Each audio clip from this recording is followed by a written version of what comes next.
Hey, welcome to our office. We're really excited to meet you today, and I'm looking forward to meeting with you and talking with you and discussing what you're wanting with your mommy makeover procedure. Let's talk about that term mommy makeover. Where did that even come from? If we think about it, the areas of the body that as a mother who is giving birth to a child would be affected are pretty much the surgeries that are included in a mommy makeover. So for example, breasts, tummy, even areas of stubborn fat like the lower back, the flanks, and labia. So those are the kind of most common areas that we address in a mommy makeover, meaning helping restore a mom's body to what it was, maybe even a little bit more enhanced before they had their babies. So when we're talking to you today about your specific body and your needs, we'll go through all of that. We'll talk about your breasts, typically we talk about tummy, and then any other areas that are stubborn when it comes to fat loss or trying to lose fat. And then if labiaplasty or anything related to that is involved, we're more than happy to talk about that. So first off, when we talk about breast, we're gonna go over if implants are a desire or if you're wanting to use fat for volume enhancement.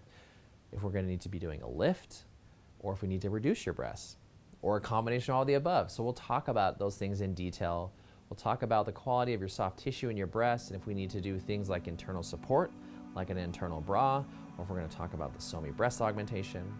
And then I will go ahead and we will examine you, we'll get measurements on your breasts, but then we'll look and examine your tummy.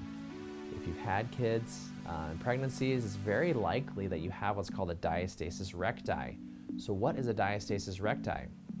If you think about it, the six-pack muscles, there is a connective tissue in between, and that is there on purpose. So when we have a pregnancy, that is actually allowed to stretch out so that you can accommodate a baby or two or however many at one time within your abdomen and allow the baby to grow. But what happens is a lot of times the muscles don't return to their original position. So they're always a little bit stretched out. And that stretching out or that space in between the two muscles is what's called the diastasis recti. And so that can be an issue. It can cause problems with back pain. Your core has changed. And so a lot of things can happen. Women have a hard time with doing normal day-to-day activities.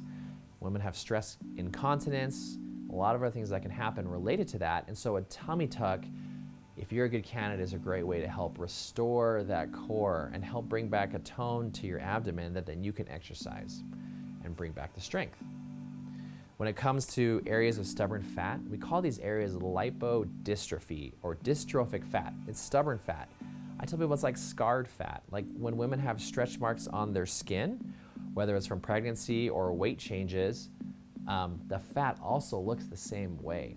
The fat is actually scarred. And so I tell people the only way to get rid of scarred fat is either you remove it or you cut it out. And so this is where liposuction can be very effective for stubborn areas of fat, as well as a tummy tuck. Lastly, labiaplasty.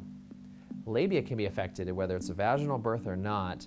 Hormonal changes, weight changes, and then even delivery of a baby can cause stress and changes in the labial tissue. And so many times this can be uncomfortable for women, whether it comes to intercourse or walking or exercising.